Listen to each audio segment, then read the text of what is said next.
ওমরে ফারুক, আপনি একটা মন্তব্য করেন। ওমরে ফারুক বলেন, ইয়া রাসূলুল্লাহ, আমি একটা মন্তব্য করি।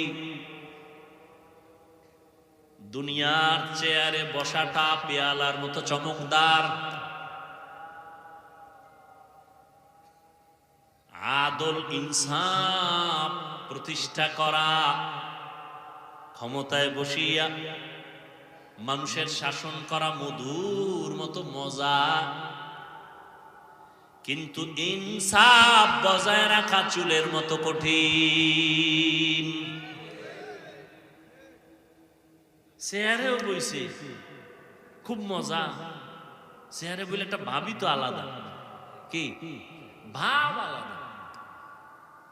মানুষের বিচার আচার করে, এখানেও একটা মজা আছে না নাই? ডানেও টাকা, বামেও টাকা। ইনসাফ ঠিক রাখা কির মতো কঠিন? চুলের মতো কঠিন। ওসমান রাদিয়াল্লাহু তাআলা আনহু বলেন, ইয়া রাসূলুল্লাহ, আমি একটা মন্তব্য করি। বলে, করেন। রহমতের নবী আমার, আল্লাহ পাকের কোরআন ও হাদিসের ইলম এ পেয়ালার মতো চমকদার, আমল করা, ইলম অর্জন করাটা মধুর মতো মজা, কিন্তু ইলম অনুযায়ী আমল কইরা আল্লাহ পাওয়া চুলের মতো বড় কঠিন। এত সুন্দর মজলিসটা কেমন মনে করেন? দেখছেন নি? নবীজি মজা করতেছেন। নবীজি কি করতেছেন? মজা করতেছেন। খুব সুন্দর মজা। মজার মধ্য দিয়া হেদায়েতের আলো আসতেছে। কি আলো আসতেছে? আর আমগো মজার ভিতরে দিয়া গুনাহ আসতেছে। গুনাহ, মজা করি গুনাহ দিয়ে। নাউযুবিল্লাহি মিন যালিক। আল্লাহ হেদায়েত দান করুন। হযরত আলী আছে না নাই? নবী যদি অনুমতি দেন আমি একটা করি। হযরত আলী ডাক দিয়ে এখন, ইয়া রাসূলুল্লাহ, দিন কায়েম, দুনিয়াতে দিন কায়েমের জিহাদে যাওয়া পেয়ালার মতো চমৎকার, ওই রাস্তায় শাহাদাতের পেয়ালা পান করা মধুর মতো মিষ্টি, কিন্তু আল্লাহর মোহাব্বত নিয়ে যুদ্ধের ময়দানে জীবনকে বিসর্জন দেওয়া চুলের মতো বড় কঠিন। ফাতেমাকে আব্বা এত সুন্দর মজলিসে মতামত নিতেছেন, আমার একটা নিবেন না? নবী বলেন, মা তুমি বলো, তোমারটাই তো নিতে আসছি, বলো। ফাতেমা রাদিয়াল্লাহু আনহা বলেন, ওরে আব্বা জান, রহমতের নবী আমার, আমি তো নারী হিসাবে নারীদের বিষয়টাই টানি। বলে, কি? কয়, নারীদের পর্দা করা পেয়ালার মতো চমৎকার, পর্দা রক্ষা করিয়া চলা, চেহারাটা পেয়ালার মতো চমৎকার, আর পর্দা জীবনে কায়েম করা, এটা হলো মধুর মতো মিষ্টি। কারণ যেই মেয়েটা হাত কাউকে দেখায় না, চেহারাটা কাউকে দেখায় না, ওর একটা ভেতরে পাওয়ার থাকে আলাদা, সতীত্ব নষ্ট করে না, এর পাওয়ার আলাদা। ফাতেমা বলেন, ইয়া রাসূলুল্লাহ, কিন্তু বেগানার নজর থেকে নিজেকে বাঁচাইয়া রাখা চুলের মতো কঠিন। বাদ আছে কে? কথা কয় না। নবী কয়, আমি একটা কইতাম না? নবী সবাই কয়, আপনি একটা তো কইবেন ইয়া রাসূলুল্লাহ। এর মধ্যে জিবরাইল হাজির। জিবরাইল কয়, এত সুন্দর মজলিস চলতেছে, আমি কি কমু না? আমি কি বলবো নবী রাসূল? হ্যাঁ বলেন। জিবরাইল ডাক দিয়া বলেন, ইয়া রাসূলুল্লাহ, আমি বলতে চাই, আল্লাহ রাস্তায় চলবে, দ্বীনের উপরে চলাটা, দ্বীনের আলো নিয়ে চলাটা পেয়ালার মতো সুন্দর। এর উপরে আমল করাটা মধুর মতো মজা, আল্লাহর সন্তুষ্টি অর্জন করা হলো চুলের মতো কঠিন। হিসাব দিয়া না হিসাব ছাড়া? আল্লাহ কবুল করেন। বেহেশত আযা কে আজারে নবাশত কসে রাবা কসে করে নবাশু। আল্লাহ তাআলা বলেন আমি 5টা জিনিসের দ্বারা পরীক্ষা নিব। পাস করার জন্য একটা পুঁজি লাগবে। পুঁজির নাম কি? ধৈর্য। ধৈর্যটা হাদিস শরীফে নবী বলেন নিসফুল ঈমান, ঈমানের অর্ধেক হলো ধৈর্যের ভেতরে। ইয়া আইয়ুহাল্লাযীনা আমানুসবিরু ওয়া সাবিরু ওয়া রাবিতু ওয়াত্তাকুল্লাহা লাআল্লাকুম তুফলিহুন। ধৈর্যের উপরে মজবুত হয়ে থাকো। মুসিবতের বেলায় ধৈর্য, মুসিবত আসবেই, ধৈর্য হারা হওয়া যাবে না, পাগল হওয়া যাবে না। আল্লাহর উপরে স্মরণ করে ধৈর্যের সাথে মোকাবেলা করো, দোয়া করো, আল্লাহর কাছে কান্নাকাটি করো। আল্লাহ পাক মুহূর্তের মধ্যে তোমার ধৈর্যের পরীক্ষায় তোমাকে কামিয়াবি দান করবেন। গুনাহের বেলায় ধৈর্য, মুসিবতের বেলায় ধৈর্য। যদি এই ধৈর্য নিয়ে চলতে পারো, আমি আল্লাহ তোমাকে পাশ করায় দিব। পরীক্ষা 5টা জিনিসের মধ্যে প্রথম হলো ভয়। ওয়ালা নাবলুওয়ান্নাকুম বিশাইইম মিনাল খাউফি ওয়াল জু'। 4 মাযহাবের 4 ইমামের এক ইমাম হলেন ইমাম শাফিঈ রাহমাতুল্লাহি আলাইহি। তিনি বলেন এখানে 5টা জিনিসের যে প্রথমটা বলা হলো ভয়। ভয় দ্বারা এখানে উদ্দেশ্য হলো আল্লাহর পক্ষ থেকে ভয়, আর একটা ভয় আছে বান্দার পক্ষ থেকে ভয়। এখানে উদ্দেশ্য হলো আল্লাহর পক্ষ থেকে ভয়। বলে কেমন? কয় বান্দা দাড়ি রাখলে তোমার আত্মীয় স্বজনরা বেজার হয়ে যাবে, দাড়ি কাটলে আল্লাহ বেজার হয়ে যাবে। ঠিক নেই? এখন কি তুমি আত্মীয় স্বজনের সম্পর্কের ভয় দাড়ি কাটবা, নাকি আমার আল্লাহর আযাবের ভয় তুমি দাড়ি লম্বা করো? এটা তোমার পরীক্ষা। তুমি যদি পর্দা করো, তোমার আত্মীয় স্বজনরা বেজার হয়ে যাবে। এত পর্দা কেন? দিলটাকে পরিষ্কার রাখো, বেশি পর্দা লাগবে না। পর্দা না করলে আমার আল্লাহ বেজার। যার সাথে দেখা দেওয়া জায়েজ নাই। একবার দেখা দিবে একটা কবিরা গুনাহ, 2বার দেখা দিবে 2টা কবিরা গুনাহ। ভুলে যদি কোনো বেগানার দিকে নজর পড়ে, তাহলে আল্লাহ মাফ করবেন। ইচ্ছা করে যদি তাকায়, গুনাহ হবে কবিরা গুনাহ। ও নবীর আশিক, রহমতের নবী, 4 খলিফা আবু বকর সিদ্দিক রাদিয়াল্লাহু আনহু, উসমান রাদিয়াল্লাহু তাআলা আনহু, ওমর ফারুক রাদিয়াল্লাহু তাআলা আনহু, হযরত আলী রাদিয়াল্লাহু তাআলা আনহু। কয়জন? একটু জবাব দিয়ে। এই যুবকগুলো কা? তুই গেলে আমরা একসাথে যাই, এরকম করো কেন? তো মহা মুসিবত। ছেড়ে দিব?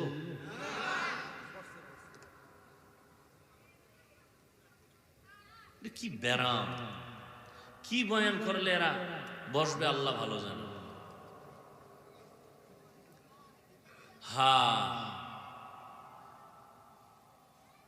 কয়জন খলিফা?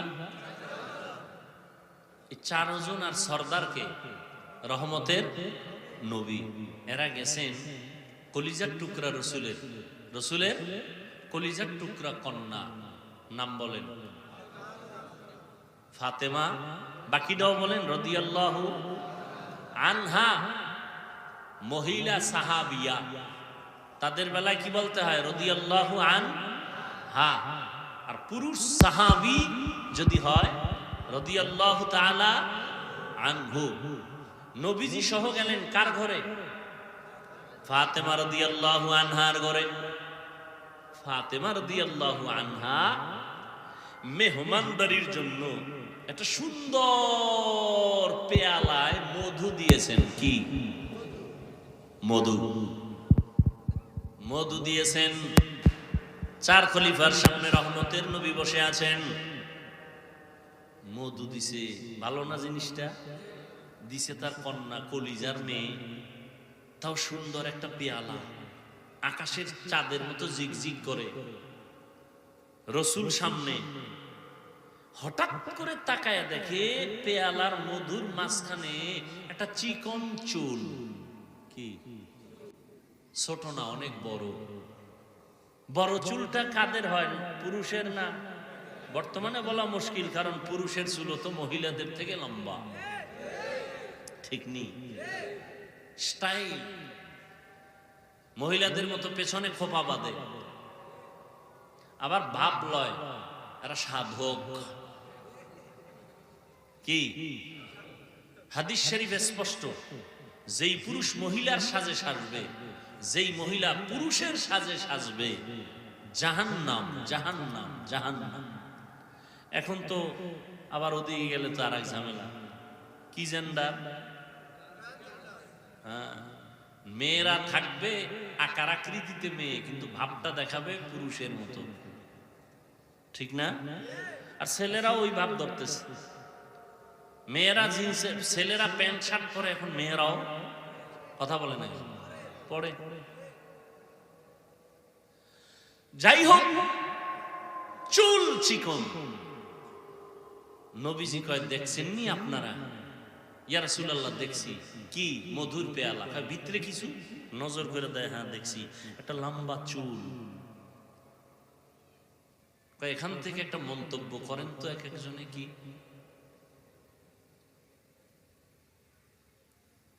আবু বকর বলে, আমি একটা মন্তব্য করি। বলে কি?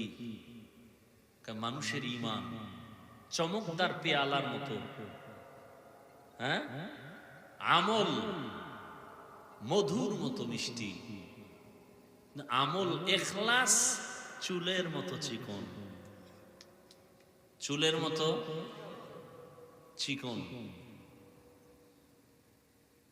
ওমরে ফারুক, আপনি একটা মন্তব্য করেন। ওমরে ফারুক বলেন, ইয়া রাসূলুল্লাহ, আমি একটা মন্তব্য করি। দুনিয়ার চেয়ারে বসাটা পেয়ালার মতো চমকদার,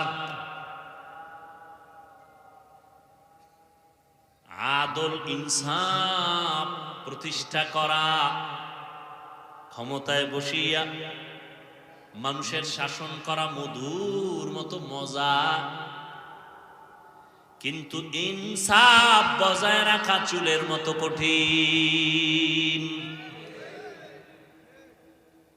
চেয়ারেও বইছে, খুব মজা। চেয়ারে বলে একটা ভাবই তো আলাদা। কি ভাব? আলাদা। মানুষের বিচার আচার করে, এখানেও একটা মজা আছে না নাই? ডানেও টাকা, বামেও টাকা। ইনসাফ ঠিক রাখা কির মতো কঠিন? চুলের মতো কঠিন। ওসমান রাদিয়াল্লাহু তাআলা আনহু বলেন, ইয়া রাসূলুল্লাহ, আমি একটা মন্তব্য করি। বলে, করেন। রহমতের নবী আমার, আল্লাহ পাকের কোরআন ও হাদিসের ইলম এ পেয়ালার মতো চমকদার, আমল করা, ইলম অর্জন করাটা মধুর মতো মজা, কিন্তু ইলম অনুযায়ী আমল কইরা আল্লাহ পাওয়া চুলের মতো বড় কঠিন। এত সুন্দর মজলিসটা কেমন মনে করেন? দেখছেন নি? নবীজি মজা করতেছেন। নবীজি কি করতেছেন? মজা করতেছেন। খুব সুন্দর মজা। মজার মধ্য দিয়া হেদায়েতের আলো আসতেছে। কি আলো আসতেছে? আর আমগো মজার ভিতরে দিয়া গুনাহ আসতেছে। গুনাহ, মজা করি গুনাহ দিয়ে। নাউযুবিল্লাহি মিন যালিক। আল্লাহ হেদায়েত দান করুন। হ্যাঁ, হযরত আলী আছে না নাই? নবী যদি অনুমতি দেন আমি একটা করি। হযরত আলী ডাক দিয়ে, এখন ইয়া রাসূলুল্লাহ, দিন কায়েম, দুনিয়াতে দিন কায়েমের জিহাদে যাওয়া পেয়ালার মতো চমৎকার, ওই রাস্তায় শাহাদাতের পেয়ালা পান করা মধুর মতো মিষ্টি, কিন্তু আল্লাহর মোহাব্বত নিয়ে যুদ্ধের ময়দানে জীবনকে বিসর্জন দেওয়া চুলের মতো বড় কঠিন। ফাতেমাকে আব্বা এত সুন্দর মজলিসে মতামত নিতেছেন, আমার একটা নিবেন না? নবী বলেন, মা তুমি বলো, তোমারটাই তো নিতে আসছি, বলো। ফাতেমা রাদিয়াল্লাহু আনহা বলেন, ওরে আব্বা জান, রহমতের নবী আমার, আমি তো নারী হিসাবে নারীদের বিষয়টাই টানি। বলে কি? কয় নারীদের পর্দা করা পেয়ালার মতো চমৎকার, পর্দা রক্ষা করিয়া চলা, চেহারাটা পেয়ালার মতো চমৎকার, আর পর্দা জীবনে কায়েম করা, এটা হলো মধুর মতো মিষ্টি। কারণ যেই মেয়েটা হাত কাউকে দেখায় না, চেহারাটা কাউকে দেখায় না, ওর একটা ভেতরে পাওয়ার থাকে আলাদা, সতীত্ব নষ্ট করে না, এর পাওয়ার আলাদা। ফাতেমা বলেন, ইয়া রাসূলুল্লাহ, কিন্তু বেগানার নজর থেকে নিজেকে বাঁচাইয়া রাখা চুলের মতো কঠিন। বাদ আছে কে? কথা কয় না। নবী কয়, আমি একটা কইতাম না? নবী সবাই কয়, আপনি একটা তো কইবেন ইয়া রাসূলুল্লাহ। এর মধ্যে জিব্রাইল হাজির। জিব্রাইল কয়, এত সুন্দর মজলিস চলতেছে, আমি কি কমু না? আমি কি বলবো নবী রাসূল? হ্যাঁ বলেন। জিব্রাইল ডাক দিয়া বলেন, ইয়া রাসূলুল্লাহ, আমি বলতে চাই, আল্লাহ রাস্তায় চলবে, দ্বীনের উপরে চলাটা, দ্বীনের আলো নিয়ে চলাটা পেয়ালার মতো সুন্দর, এর উপরে আমল করাটা মধুর মতো মজা, আল্লাহর সন্তুষ্টি অর্জন করা হলো চুলের মতো কঠিন। জিব্রাইল কয়, আপনি গো মজলিস দেখা আল্লাহও কিছু কইতে চাইছেন, আল্লাহও বলতে চান। আল্লাহ, নবী বলেন, আল্লাহ বলার আগে আমারটা বলল লই। নবী বলেন, আমি আল্লাহর মারিফত অর্জন করা পেয়ালার মতো চমৎকার, চমকদার। আর মারিফতের মজা অন্তরে জমা করার নাম মধুর মতো মিষ্টি। আল্লাহর পরিচয় লাভের নাম মারিফত। মারিফতটা পেয়ালার মতো চমৎকার। তওবা কবুল করে নেন। আয় আল্লাহ, আমাদের তওবার উপরে মজবুত হইয়া চলার তৌফিক দান করেন, আমিন। আলহামদুলিল্লাহি রাব্বিল আলামিন, ওয়াসসালাতু ওয়াসসালামু আলা সাইয়্যিদিল আমবিয়া ওয়াল মুরসালিন ওয়া আলা আলিহি ওয়া আসহাবিহি আজমাইন। ইয়া আরহামার রাহিমিন, ইয়া আরহামার রাহিমিন, ইয়া আরহামার রাহিমিন। رب ارحمهما كما ربياني صغيرا. اللهم إنك عفو كريم تحب العفو فاعف عنا. اللهم إنا نسألك رضاك والجنة ونعوذ بك من سخطك والنار. اللهم إنا نعوذ بك من البرص والجنون والجذام وسيء الأسقام. ربنا ظلمنا أنفسنا وإن لم تغفر لنا وترحمنا لنكونن من الخاسرين. ও দয়ার মালিক, কুদরতের নজর দিয়া তাকায় দেখেন, ওলামায়ে কেরামরা হাত তুলেছেন, মুরব্বী, হাজী সাহেব, ব্যবসায়ী, চাকরিজীবী, পর্দার আড়ালের কত মা বোনেরা, কত যুবক ছাত্র ভাইরা, আমরা গুনাহগার, আপনার দরবারের বড় আসামি। শয়তানের ধোকায় পড়ে গুনাহ করেছি, তওবার নিয়তে হাত তুলেছি, আর গুনাহ করব না, নামাজ ছাড়ব না, বেপরদায় চলব না, দাড়ি কাটবো না। ও আল্লাহ, আপনি আমাদের তওবা কবুল করে নেন, গুনাহমুক্ত জীবন দান করেন। আয় আল্লাহ, মাহফিল কবুল করে নেন, এলাকায় শান্তি দান করেন, মাদ্রাসা মসজিদ কবুল করে নেন।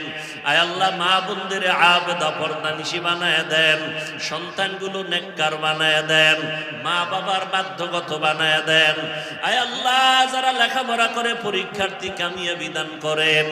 আয় আল্লাহ ঘরে ঘরে সুন্নতের বাতি জ্বালায় দেন, সারা দুনিয়াবাসীকে মাফ করে দেন। ফিলিস্তিনের মুসলমানদের রহমতের চাদর দিয়া হেফাজত করেন। ইসরায়েলের জালেম সহ সমস্ত জালেমদের জুলুম থেকে হেফাজত করেন। প্রবাসে যারা আছে ব্যবসা চাকরি করে হেফাজত করেন। বাংলাদেশ শান্তির দেশ বানায় দেন। আয় আল্লাহ প্রশাসনিকভাবে যারা কাজ করে দিনদার বানায় দেন। জনপ্রতিনিধির দায়িত্ব যারা পালন করে দিনের খাদেম বানায় দেন। আয় আল্লাহ এলাকার ঘরে ঘরে সুন্নতের আমল জারি করে দেন। আয় আল্লাহ সবার কামাই রুজি ব্যবসায় হালাল ভাবে বরকত দান করেন। পরমুখাপেক্ষী থেকে হেফাজত করেন। আয় আল্লাহ মাখলুকতের সারা আরাত থেকে হেফাজত করেন।